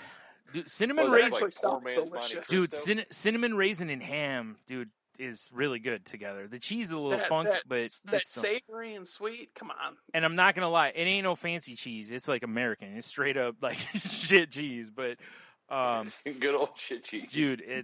But I'll tell you, the other night I was hungry and I'm out in the kitchen and I didn't want like just a plain bagel, and I'm like, oh, we got some like lunch meat ham in the fridge, so I threw it on there, threw a piece of American on in the toaster oven, and it just took me back to my youth. Do you remember? It's amazing how some of that shit happens. Like on the same note, do you remember Kmart used to sell like the bag of like ham and cheese sandwiches, and it was just like ham, cheese, mustard, and a little bit of lettuce. That was all that was on the plain ass white bun. And that was it. They would have like in a bag. Yeah, it was like if how like when you buy bagels, it's like a bag of bagels. Mm-hmm. It was like that. It had like 5 or 6 sandwiches in it. I don't think I ever bought pre-made sandwiches. Dude, my dad used to buy them, and I don't know why. There's no way they were any good, right? No chance. But every once in a while, it's like I have a hankering for them. Yeah, they kind of did that in the local store around here, but it was like Kaiser rolls. It wasn't like. Dude, this was plain white ass roll. It wasn't some cheap roll. It was like Kaiser rolls. It's like, here's this like hamburger bun with corn meal dusted on it. No. These were just plain white rolls. Just plain hamburger buns, basically. Yeah. And I don't know why, but every once in a while I just have a real like hankering for them. From my youth. And every once in a while I'll make one. And I'll go to the store and I'll buy just plain white rolls, all this, even though I like Dev was saying, like with the oatmeal, normally I would buy like sourdough or brioche or something that's a little more bougie than what we were doing. But I'll just buy the plain hamburger buns and make just those generic ham sandwiches. And for some reason, though, they taste better than anything. Well, it's bringing back a piece of chow. Yeah, it's so amazing. That's where the old sugar bread comes from. Yeah. Yep. Yeah. Oh man, I haven't had that in a while. I should have some of that. Yeah. That's why I'm thinking the same thing. I like to make some fucking sugar bread. That's why I was asking, because it's like I know everyone who grew up like us has that shit to where it's like we had stuff that wasn't fancy by any means whatsoever, but for some reason it was like, this is the shit. Right? Yeah. It's like when I hear people, like I've talked with people that are like, yeah, I didn't have meatloaf growing up, and I'm like, how the fuck didn't you have meatloaf? And it's like, bro, I had meatloaf earlier this week. It was amazing. And it's like, oh yeah, I forget. Not everyone grew up poor. Right. Like meatloaf is a poor dish. The fun dish. thing is like now trying to find. So like my sister, she found out she's like allergic to to tomatoes. Oh, that sounds like some bullshit. So we were gonna make meatloaf for, I think it was New Year's. Jesus, I gotta stop drinking whiskey. Yeah. No, you don't, Brian. Keep going. You're right. Yeah, keep going. Oh, I am. I just said I should stop. I didn't say I was going to. So I looked up like a recipe for nightshade free tomato paste. Okay. And it's all like, man, like 5 years ago, I probably would have been like, shit, this is too bougie. What the hell's going on? This is like people with real money problems. Right. You're right though, because like nobody had a nightshade allergy when we were kids, right? Yeah. But I've heard so many people now talk about it because of the inflammatory properties of a lot of that stuff and whatever. So yeah. Yeah, I mean, it's just so much. It's I tried vegan cheese for the first time, and I'm like, why? Did you lose a bet? No. Now hold on. In all fairness, I want to hear your breakdown of the vegan cheese. Did you like it or no? I really enjoyed it. Really? Because I know, like back in the day, like when we had the shop, Tony, and this is fucking 16, 17 years ago. One of our friends / customers brought in some stuff one day, and I was like, I don't know about vegan cheese, and he's like, have you ever had it? And I'm like, I don't know about vegan cheese, and so I tasted some, and I'm like, this is the worst thing I've ever put in my face, and I've heard it's come a long way since then, which doesn't surprise me because a lot of food stuff. So I mean, this stuff that I made, it was basically like, it was a yam, some carrots, some nutritional yeast to kind of give it that cheese flavor. I mean, I didn't hate it. That's so weird though. Like yams, like most of the vegan cheeses I know of are made usually from like cashews or nuts of some sort. Yeah, this was a nut free, nut free cheese. Yeah. But yeah, I mean, it was good. Like I had it with because it's got kind of the consistency of nacho cheese. Okay, I ain't mad at that. And I had it with some chips. It was really, really good. And we tried it with like as a cheese replacement for macaroni and cheese. I thought it was really good. I mean, you could tell that it wasn't cheese. Sure. But it was close enough. Like it had like the stringiness of cheese. The taste was a little off, but it's like, I mean, it's not that far off from Kraft Dinner right now. I like that you use the Canadian term. I don't know if I could get behind a thing that had the stringiness of cheese and it wasn't cheese. I'll say this. I'm more open to the concept of trying that shit now than I would have been a few years ago. A few years ago, I'd have been like, stick it up your ass. Now I'm like, I'd at least try it and see where we're at with it. But, and it was definitely one of those things. It's like, looking up the recipe, it's all like, okay, make it from the recipe. And then try it, and it's like, man, it's kind of missing something. Mm-hmm. I'm going to add a little mustard to this. Oh, I was thinking cheese, but yeah. Add a little mustard. It's like, that's closer. It's still missing something. Right. What is it missing? You know what? It's missing a little paprika. Right. Throw some paprika in there. Mm-hmm. Still missing a little something. Maybe some onion powder. I got it close. I got it close enough that it was like, you know what? I could definitely fuck with this. This is pretty decent. I'm not mad at that. I like I said, because like as I've gotten older and whatever's going on with the fuck my stomach, my stomach is liking red meat less and less as I get older, which really sucks because I enjoy the red meat. But maybe we should add more whiskey into it. That's a good point. But also I have gout, so I got to be careful of the red meats anyway. So I've been looking at alternatives, more so like just eating straight up like vegetarian dishes occasionally, and whatever. And it's like, this is so like a few years ago I'd have been like, I ain't eating this shit, like, but now it's like, I could eat better, or I could, want to kill myself because I'm in, tummy issues for 2 days. So I ain't mad at a lot of the stuff. I'm definitely down to at least try some. Right. So here's a question about the like nightshade stuff. Like, does that mean she can't have pizza? No tomato sauce on the pizza? Yeah, it's weird. I'd throw myself in front of a bus if that was the case. Yeah, I mean, I would assume so. But it's just like it's kind of like anything like that.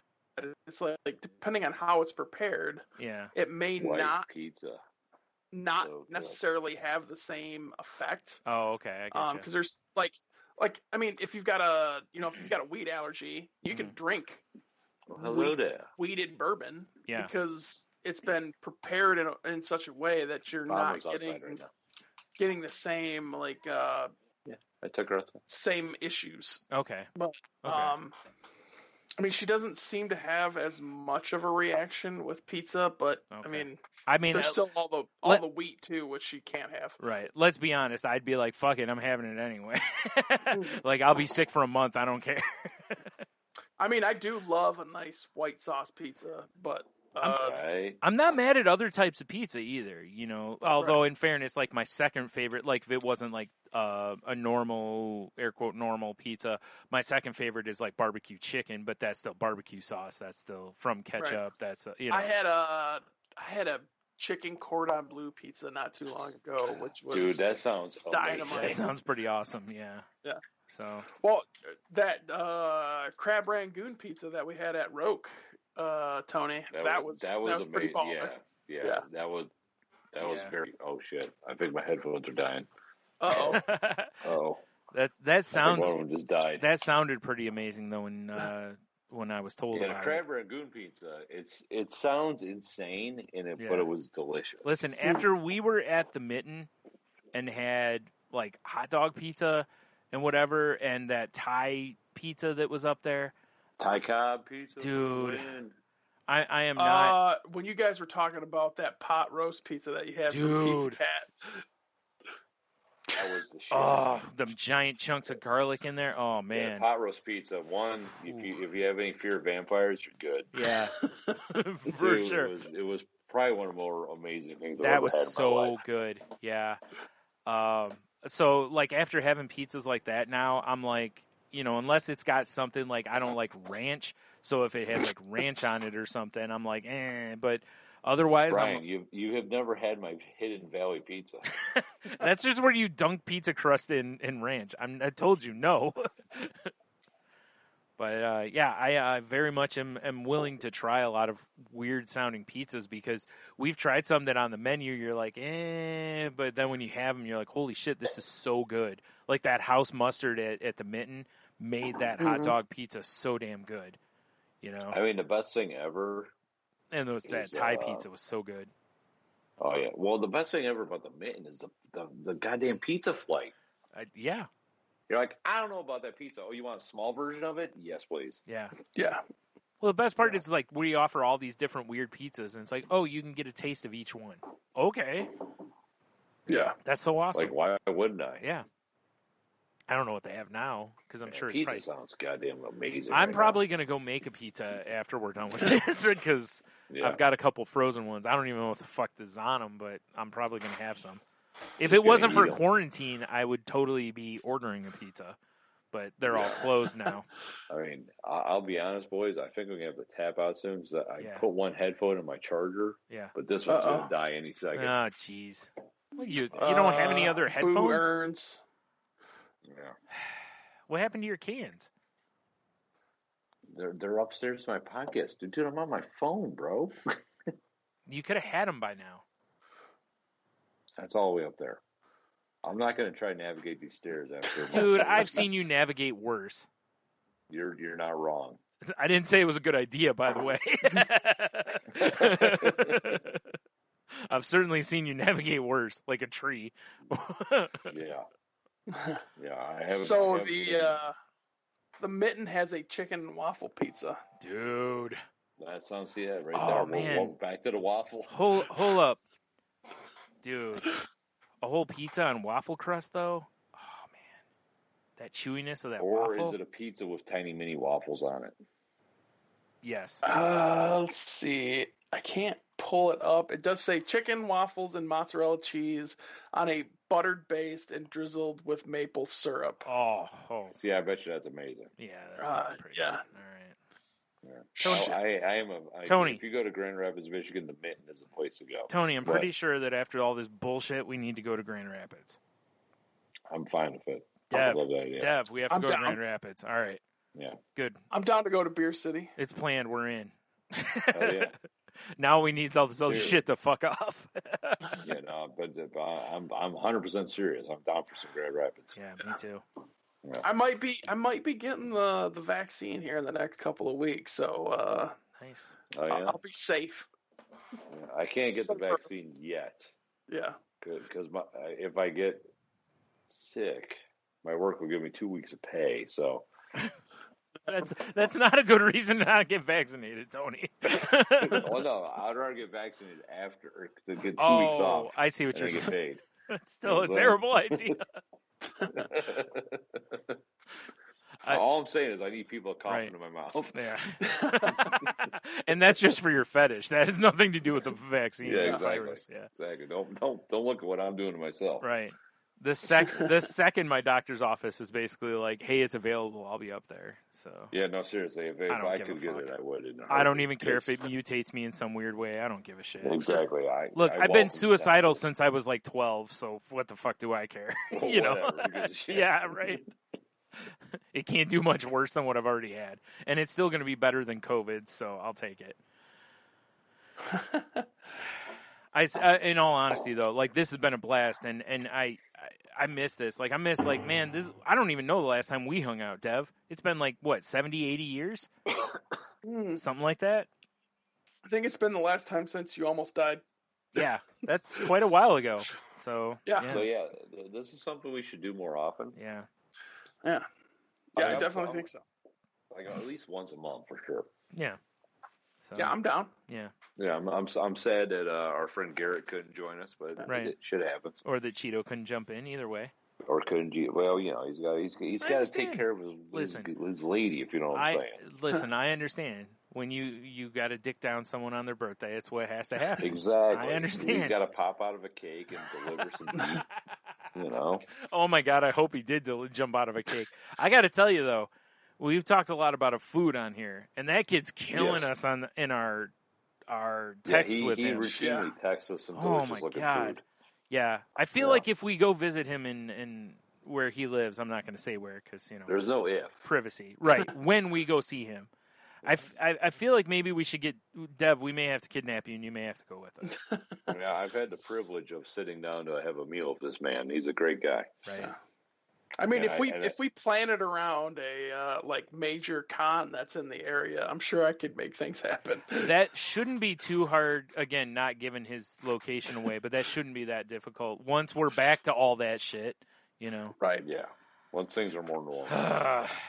What C2E2 is already rescheduled for the fall of this year, so that's so weird. Yeah. Yeah.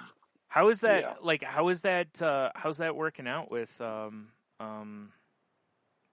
I've had too much whiskey. I can't think now. Source Point Press. Thank you. I'm sitting. I can visualize the logo. I'm like, there's an S&P in the logo. Yeah.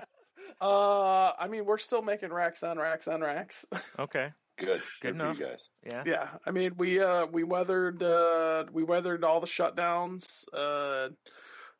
We've worked around. Did you lay off that bum Travis? Because that's the first move I would have made. Yeah, I mean, I would have loved to, but I don't make those decisions. Yeah, Travis makes those decisions, right? Yeah, I'm still an unpaid employee as far as they're concerned. Wait a minute. Aren't you like a part owner, though? Exactly. Oh, okay. He just listen, does the love of the game. You talk to Tony and I. We understand. We know what being an unpaid owner is. We did that for a couple years as a comic book shop. Yeah. Yeah. I like to call it negative ownership. Yeah. Oh yeah. I feel like I've lost more money than I've made on this gig. Well, that's how it's supposed to go. Yeah. But think about the life lessons and experience you've gained. And the friends you've made along the way. I have picked up a lot of free board games. So there's that, I guess. Yeah. I mean, that's cool. And I recently learned how to make games in Tabletop Simulator. So there's also that. That's kind of cool. That's also cool. Has the board game like part of things done okay?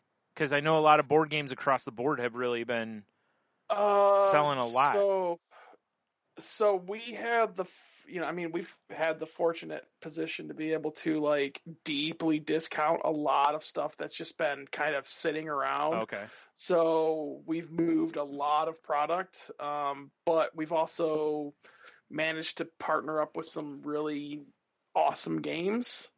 So we've done pretty well. I think we've done more with the board games this year being virtual than the comic side of things. Okay, that's cool. Do you guys normally? Because I don't know this. Like all of a sudden, this is an enthusiast episode. Do you guys do you develop in house more, or do you just like find games that need like help and work with them? As you know, like are you more Marvel or are you more Image when it comes to games? I guess. I would say more Image. We're trying to become more Marvel, but it's definitely more Image because, I mean, it's easier to crowdsource game creation than it is to try to do it all developed in house. Yeah. Just because you're trying to put out a game like once every quarter. Yeah. But yeah, I mean, we've done well. Oh, good. All right. I'm not too hurt about not being on site very much. Yeah. So Dad, nice. If you had to shout out the best board game Source Point's put out or whatever, Deepwater. What game would that be? Deep what game would you be like? This game is the jam. This is the shit. Y'all should be playing this shit. Like if you had to pick a game to send Tony and I for free, which game will it be? Yeah. Like. I kid. I mean, it depends on your. Send me. Yeah. So it depends on your gaming style, right? Because like I am more of a casual gamer. Mm-hmm. So which means you sit there in an open kimono while playing. Exactly. Yeah. Very cash. So the game called Death Note that we just recently picked up is probably the anime? Yes. Or no, it's a Death Wish. It's Death Wish, I think, is what it's called. Off the movie? Death Wish. Like off the Charles Bronson movies? Oh man, yes. I wish. So it's a game where you basically like you collect symptoms for a disease, and like you gain points based on the points value assigned to the disease. It's kind of yes. It's kind of like that's the whole goal. It's a deck building game, I guess is the best way to describe it. Okay. But kind of also like Cards Against Humanity. Like the whole idea is like it's this like overly ridiculous type of like you've developed gonorrhea, but you got it because you licked a toilet bowl at Ozfest and that's a terrible idea. Really bad hot dogs. Is this like Super Fight with like diseases? How does it know my life? But it's not like Super Fight. You're trying to argue why one person would win over the other, and this is just strictly like. I got this disease because I did this, and like that's like how you kind of pick up these points. It's a fun game. It's honestly the first game that we've produced that I actually play. Like every other game is like way too like involved in indie necessarily for my type of style of play. Yeah. But like. We've been shouted out by Daniel Radcliffe because he played Welcome to Your Dream House and he shouted it out in GQ, I think it was. Oh, wow. Nice. But talking about Harry Potter's own Daniel Radcliffe? Exactly, yeah. Whoa. No, actually, this guy's an accountant from Indiana. It's oddly enough, same name, totally different guy. Yeah. I don't know how he got in GQ, but and his friend Radcliffe. Yeah. Yeah. Yeah, I mean, so I think what really saved us was we have some games that are party games where you can have multiple people play without actually having them be right there to play. Oh, yeah. So you could play over Zoom or something. Right. So like Welcome to is a perfect example. We have someone that literally like every week plays Welcome to either the standard base game or New Vegas or Las Vegas. Las Vegas, on Twitch. Okay. Like, so we teach you how to play, and then you play the game. Oh, okay. So, that's helped sales a lot because it's a simple game, and it's something that you can play socially distant. Ah, nice. That seems like, I was curious if more of that kind of stuff might pop up, like in the board game community. That way people wouldn't have to have, let's all play, like, say, Settlers of Catan, right? But we all need the game so we could play, basically. Yeah. Or you need to spend $30 to get Tabletop Simulator so we can play online. Right, exactly. Yeah. So, I mean, we've got a lot of games like that and we've kind of moved towards having a lot of the stuff like that that's kind of simple and not a whole lot's needed to have a print and play version, and hoping that people buy games. So, I mean, it works. We've definitely learned how to use online sales and marketing a lot more efficiently than we had before. Because before it was con heavy sales. Sure. Now it's like web heavy. Wait, you guys aren't making a lot of con sales now? Yeah, it's really weird. Huh. I would think you'd be booming at the cons, right? OnlyFans, Dad, to start selling your merch with your small kimonos. Yeah. I definitely, somebody has definitely suggested that I make an OnlyFans. Yeah, that was me. Tony just keeps saying it in your DMs. Yeah. Yes. Tony's like, I got $40 ready to go. Like, when's this happening? Yeah. I got a red hot Lincoln burning a hole in my pocket. Yeah. He's like, yo, I just got my stimulus. Come on, man. Like, yeah. Let's do it. I just got that stimmy. Yeah. It's gonna run out soon. Like, come on. Got that stimmy. I got that stimmy. But yeah, no, I think I mean we've definitely learned the less to direct sales market a lot over the last year. Yeah. Which hopefully means now going forward, we can do less of the small conventions and focus more of our energy on the like big blowout conventions. That makes sense. Yeah. Nice. Yeah. Interesting. I'm always curious because of the way, like obviously there's going to be a lot that has happened during this year, 2 years, whatever you want to look at, that is going to carry over after. Like there's certain things that strategies that will go, hey, this worked pretty well for us, and I think this will work under normal circumstances, so maybe let's try to continue this instead of going back to the old ways that were, like you said, instead of doing small conventions that were hit or miss. Probably. Right. Well, and I think, so something that we, and I don't know if you guys have experience with this. So like something we learned, as a small business is like, if there's product still sitting on the shelf, like that counts against you in taxes. Yeah. That's, Not to mention it's just dead money. It's like when people walk into comic shops and they're like, wow, look at the selection. And I remember back when Tony and I worked for the dude we worked for in high school, and he was like, yeah, that's wasted money. Like, that's just dead money now. Like, I want to get rid of that because that's just money I spent that's not bringing anything in, and that stuck with me when we had our place. For a comic shop, that's easy to see, right? Because you've got everything laid out. You've got a certain square footage that like, okay, this book costs $3.99. And it costs, for every, for the 10 books that I have sitting on the shelf, it costs me this amount of money to sit on the shelf. Yeah. Or it costs me this amount of money to go from the shelf to the long box, right? Right. Where with like us, everything was in boxes in a warehouse. Oh, right. And, we may or may not actually see all the product that we just kind of have sitting around. Oh, yeah. But we've got all of this product.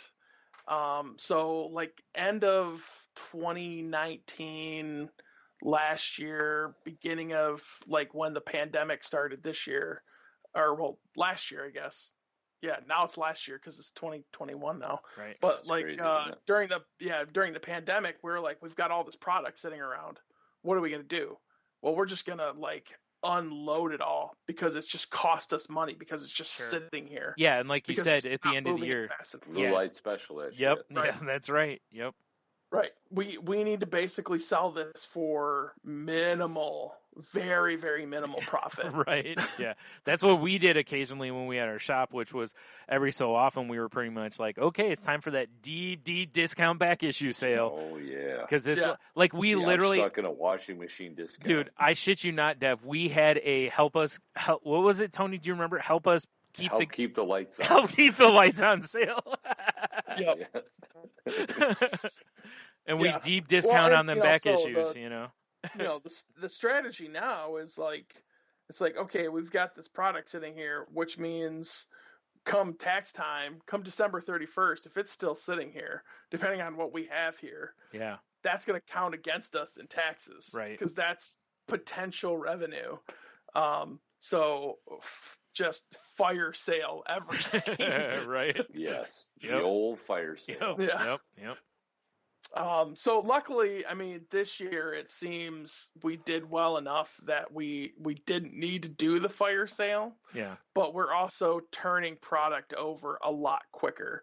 So it helps in that regard. Yeah, I would think so. Well, good. I'm glad to hear that you guys are. I'm glad everything's going good for Source Point. Yeah. I mean, we're constantly. It seems like every time I check in with those guys that are actually in the office, we're buying up some other. Either I don't want to necessarily say failed, but it's called fail. Well, I mean, it's not even failed, right? It's just like, because like the Death Wish game that we picked up, it was a company that had like these grand expectations, but nobody really had experience in the industry, so they didn't really know kind of like what to do. Oh yeah. Okay. But they've got these really great games. Failed. Damn it, Tony. Again, it's not like Trump University. Right. It's like, what about here's Trump really you mean mad successful? Really great product. Yeah. Yeah, no, here's really great products, really great ideas. But these guys, it's not guys, they had day jobs like like most of Source Point Press had. Yeah. They just didn't have the time to be able to go to conventions. Okay. Where we've got people that are like, well, I have a job that allows me to go do this kind of stuff. So those guys didn't have that same kind of leeway. So they kind of got behind the ball. And we're just like, well, hey, we'll just buy this IP. It's already there. We know how to market it. We're going to market it. Yeah. And make some money off of it. That makes a lot of sense. Yeah. For everybody involved, really, because, so, all right, cool. Yeah. Well, good. I'm glad because, obviously, we know you and various other people who are involved in, the overall operations with that company. Yeah. So I'm glad to see that it's not like, like you're one of the people. Because I know it's got to be really hard given the industry because, obviously we've seen a lot of cutbacks in the comic book industry and stuff over the last year because of, most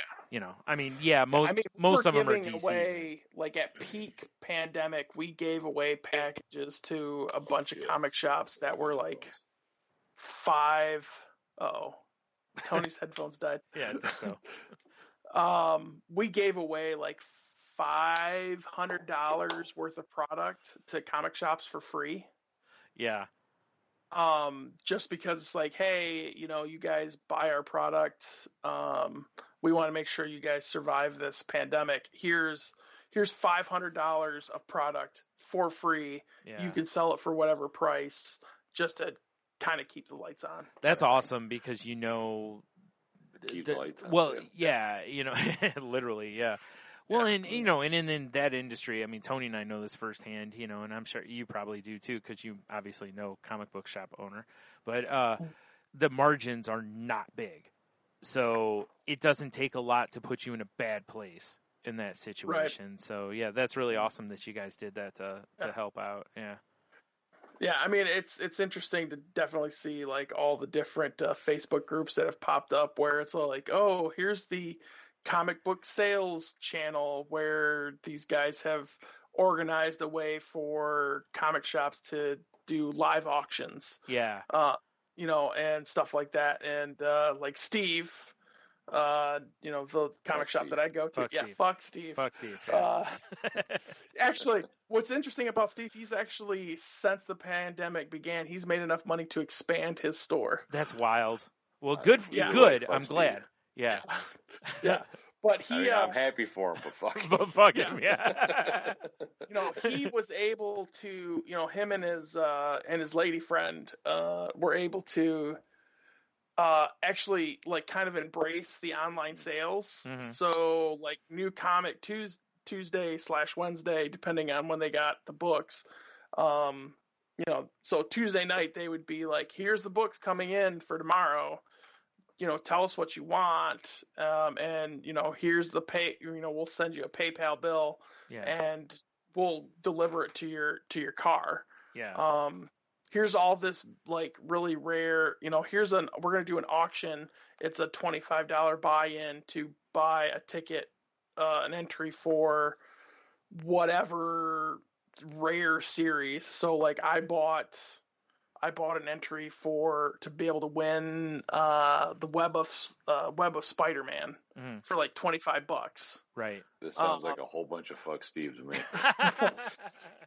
I mean, I ended up buying it off of him directly because I was all like, well, I'm going to buy the entry, but like, tell me like what you need for this series because I want the series. Right.